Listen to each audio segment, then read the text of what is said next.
Bayangkan anak yang paling kamu cintai tiba-tiba hilang. Tidak ada makamnya, tidak ada kepastian bahwa dia sudah meninggal.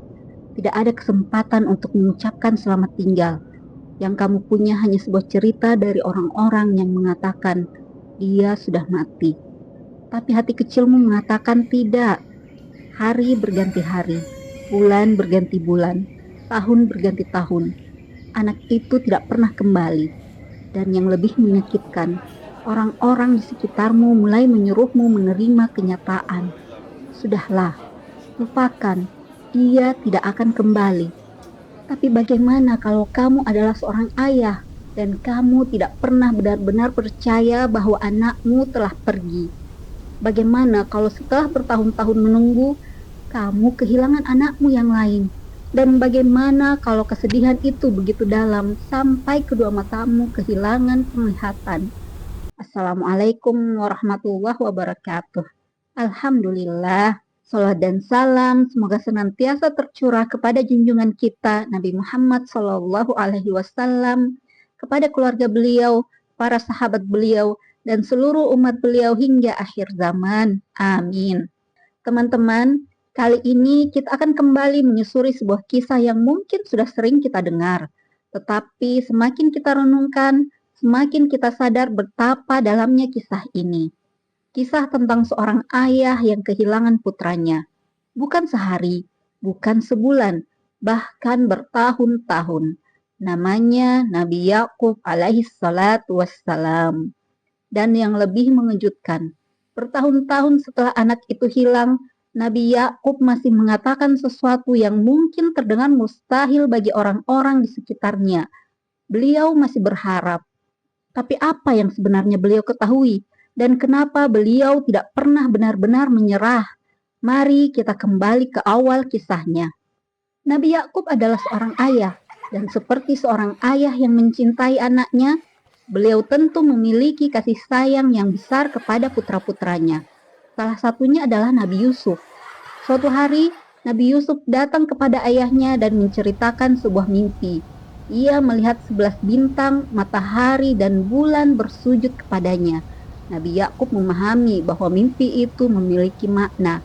Karena itu beliau memberikan satu pesan kepada Nabi Yusuf. Jangan ceritakan mimpi itu kepada saudara-saudaramu. Karena Nabi Yakub mengetahui sesuatu yang mungkin belum dipahami Nabi Yusuf. Saudara-saudaranya merasa iri. Mereka melihat perhatian ayah mereka kepada Nabi Yusuf. Dan rasa iri yang dibiarkan tumbuh bisa berubah menjadi sesuatu yang jauh lebih berbahaya. Mereka mulai berbicara satu sama lain. Yusuf dan saudaranya lebih dicintai ayah kita daripada kita. Perasaan itu semakin kuat. Sampai akhirnya muncul sebuah rencana. Awalnya mereka ingin membunuh Nabi Yusuf. Tapi salah seorang dari mereka mengusulkan sesuatu yang lain. Jangan dibunuh.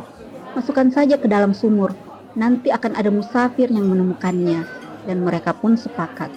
Kemudian mereka datang kepada ayah mereka. Mereka meminta izin membawa Nabi Yusuf pergi bersama mereka. Mereka mengatakan ingin bermain dan bersenang-senang. Tetapi Nabi Yakub merasa khawatir. Beliau mengatakan bahwa kepergian mereka membuatnya sedih. Beliau juga khawatir Nabi Yusuf akan dimakan serigala ketika mereka lengah. Namun mereka terus meyakinkan ayah mereka. Mereka berkata, bagaimana mungkin serigala memakannya sementara mereka banyak? Akhirnya Nabi Yusuf pergi bersama mereka dan Nabi Yakub tidak tahu bahwa itu adalah awal dari penantian yang sangat panjang. Mereka membawa Nabi Yusuf jauh dari rumah, lalu sesuatu yang mengerikan terjadi. Nabi Yusuf dimasukkan ke dalam sumur. Bayangkan seorang anak yang beberapa saat sebelumnya masih bersama keluarganya, sekarang berada di dasar sumur, sendirian. Tidak tahu apa yang akan terjadi, dan orang-orang yang meninggalkannya di sana adalah saudara-saudaranya sendiri. Mereka kemudian mengambil bajunya.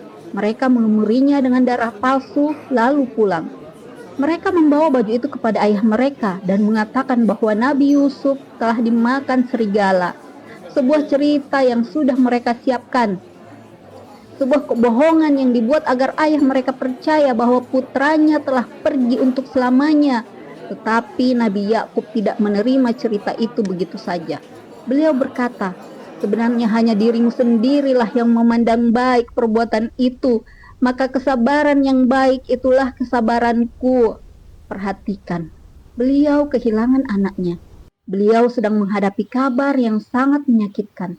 Tetapi beliau tidak membiarkan dirinya kehilangan kendali. Beliau memilih sabar. Namun sabar bukan berarti tidak menangis. Sabar bukan berarti hati tidak sakit. Dan kisah Nabi Yakub akan menunjukkan kepada kita betapa dalamnya rasa sakit itu. Hari-hari berlalu, Nabi Yusuf tidak pulang. Tidak ada kabar, tidak ada berita, tidak ada kepastian. Bayangkan seorang ayah yang setiap hari mungkin melihat tempat yang dulu ditempati anaknya, mungkin mengingat suaranya, mengingat wajahnya, mengingat percakapan terakhir mereka. Tetapi semua itu hanya tinggal kenangan, dan yang paling berat, tidak ada jawaban. Nabi Yusuf tidak diketahui hidup atau mati, tapi Nabi Yakub tetap berharap. Sementara Nabi Yusuf sendiri menjalani perjalanan yang sama sekali tidak pernah dibayangkan oleh keluarganya. Ia ditemukan oleh para musafir, dijual, kemudian hidup di negeri yang jauh dari keluarganya. Ia menghadapi berbagai ujian, fitnah, penjara, kesendirian. Tetapi di balik semua itu, Allah sedang menyiapkan sesuatu yang belum diketahui oleh Nabi Yakub, sesuatu yang juga belum diketahui Nabi Yusuf. Tahun-tahun berlalu, dan kemudian datang ujian berikutnya. Saudara-saudara Nabi Yusuf pergi ke Mesir untuk mendapatkan makanan.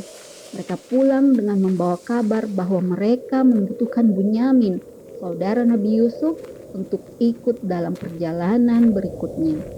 Bunyamin adalah saudara Nabi Yusuf yang juga sangat dekat dengan Nabi Yakub. Mendengar permintaan itu, tentu luka lama kembali terbuka, karena beliau sudah pernah kehilangan Nabi Yusuf, dan sekarang mereka meminta membawa Bunyamin juga. Nabi Yakub akhirnya mengizinkan dengan sebuah perjanjian yang sangat kuat. Mereka harus berjanji kepada Allah bahwa mereka akan membawanya kembali. Mereka pergi, tapi kemudian Bunyamin pun tidak kembali. Sekarang coba perhatikan sebentar. Bayangkan keadaan Nabi Yakub. Dulu Nabi Yusuf hilang.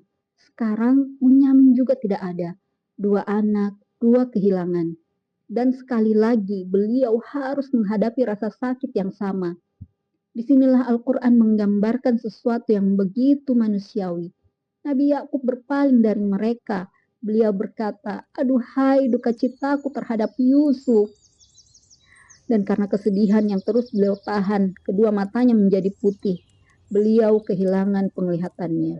Bayangkan seorang ayah yang sudah bertahun-tahun merindukan anaknya, dan sekarang bahkan wajah orang-orang di sekitarnya pun tidak bisa lagi beliau lihat dengan jelas. Tetapi anak-anaknya masih berkata bahwa beliau terlalu sering mengingat Nabi Yusuf. Seolah-olah kesedihan itu sudah terlalu jauh, seolah-olah sudah waktunya melupakan. Tapi Nabi Yakub menjawab, "Aku hanya mengadukan kesusahan dan kesedihanku kepada Allah." Kalimat ini sangat dalam, karena Nabi Yakub tidak menyangkal kesedihannya. Beliau tidak mengatakan, "Aku tidak sedih." Beliau tidak mengatakan, "Aku harus terlihat kuat." Beliau mengakui, "Aku sedang susah, aku sedang sedih." Tapi beliau tahu kemana harus membawa semuanya, kepada Allah. Dan kemudian Nabi Yakub mengatakan sesuatu yang membuat kisah ini semakin luar biasa. Beliau menyuruh anak-anaknya, "Wahai anak-anakku, pergilah kamu, carilah berita tentang Yusuf dan saudaranya, dan jangan kamu berputus asa dari rahmat Allah." Perhatikan, setelah bertahun-tahun, setelah matanya memutih, setelah kehilangan anak kedua, beliau masih mengatakan, "Jangan berputus asa dari rahmat Allah." Kenapa? Karena kesedihan tidak sama dengan keputusasaan. Menangis tidak sama dengan menyerah. Merasa lelah tidak sama dengan berhenti percaya. Dan mungkin inilah sesuatu yang sering kita lupakan. Kita mengira orang yang kuat adalah orang yang tidak pernah menangis. Padahal Nabi Yakub menangis. Kita mengira orang yang tawakal adalah orang yang tidak pernah merasa hancur. Padahal Nabi Yakub merasakan kesedihan yang sangat dalam.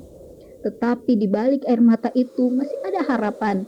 Anak-anak Nabi Yakub pun kembali ke Mesir, dan kali ini mereka tidak tahu bahwa perjalanan tersebut akan mengubah hidup mereka. Karena orang yang selama ini mereka cari ternyata ada di sana. Nabi Yusuf masih hidup. Bukan hanya hidup, Allah telah mengangkat kedudukannya. Anak yang dulu mereka masukkan ke dalam sumur sekarang memiliki kekuasaan, dan saudara-saudaranya berdiri di hadapannya. Mereka tidak mengenalinya, tapi Nabi Yusuf mengenali mereka. Bayangkan perasaan Nabi Yusuf. Orang-orang yang dulu membuangnya sekarang berada di hadapannya. Kalau Nabi Yusuf ingin membalas, ia punya kesempatan. Kalau Nabi Yusuf ingin menghukum, ia punya kekuasaan. Tapi Nabi Yusuf memilih jalan yang lain. Pada akhirnya, identitasnya terungkap. Saudara-saudaranya sadar bahwa orang yang berdiri di hadapan mereka adalah Nabi Yusuf. Nabi Yusuf yang dulu mereka buang. Nabi Yusuf yang selama ini mereka kira sudah hilang. Nabi Yusuf yang selama bertahun-tahun dicari oleh ayah mereka.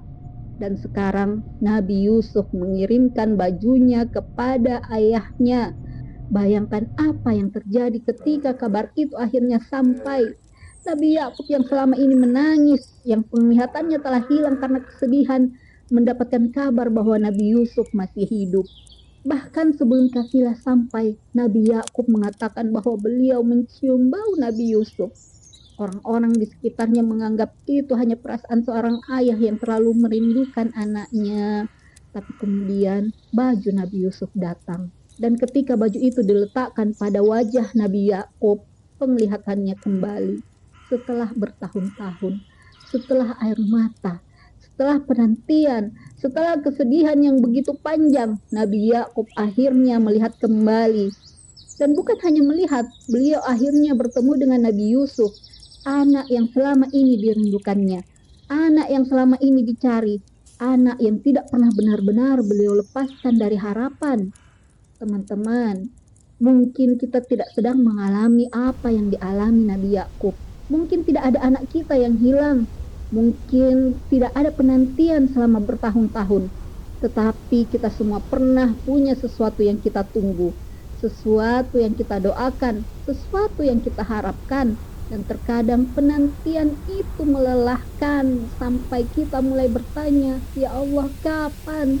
Sampai kapan aku harus seperti ini? Apakah keadaan ini akan berubah? Apakah doaku benar-benar didengar? Kalau teman-teman sedang berada di titik itu, mungkin kisah Nabi Yakub mengingatkan kita bahwa menunggu tidak selalu berarti Allah sedang melupakan kita. Dan menangis tidak berarti kita gagal bertawakal. Kita boleh capek, kita boleh sedih, kita boleh mengakui bahwa hati kita sedang berat. Yang penting jangan berhenti membawa hati itu kembali kepada Allah. Karena Nabi Yakub mengajarkan kepada kita satu hal yang sangat indah. Kita boleh kehilangan sesuatu tanpa kehilangan harapan kepada Allah. Dan mungkin ada kalanya kita tidak membutuhkan nasihat yang panjang. Kita hanya membutuhkan tempat untuk berhenti sebentar. Untuk menuliskan apa yang sebenarnya ada di dalam hati, apa yang kita takutkan, apa yang kita rindukan, apa yang membuat kita kecewa, apa yang selama ini kita simpan sendiri. Dan dari sana kita mencoba kembali menghubungkan hati kita kepada Allah. Itulah salah satu alasan aku membuat Aku Tahu Kamu Capek, jurnal 30 hari yang bisa teman-teman gunakan sebagai ruang untuk berhenti sejenak, menuliskan isi hati, merefleksikan apa yang sedang terjadi, dan perlahan belajar kembali kepada Allah. Bukan untuk membuat kita pura-pura kuat, bukan untuk membuat kita memaksa diri berhenti sedih, tapi untuk memberi ruang kepada diri kita sendiri untuk berkata jujur, ya Allah, aku sedang capek. Kalau teman-teman merasa jurnal ini bisa menemani perjalanan hati teman-teman, linknya ada di bio. Dan semoga ketika kita sedang berada dalam masa penantian, kita tidak lupa seperti Nabi Yakub. Kesedihan boleh memenuhi mata kita dengan air mata, tetapi jangan sampai memenuhi hati kita dengan putus asa. Karena kita tidak pernah tahu, mungkin sesuatu yang selama ini kita kira sudah berakhir, sebenarnya masih sedang Allah persiapkan untuk kembali kepada kita. Wassalamualaikum warahmatullahi wabarakatuh.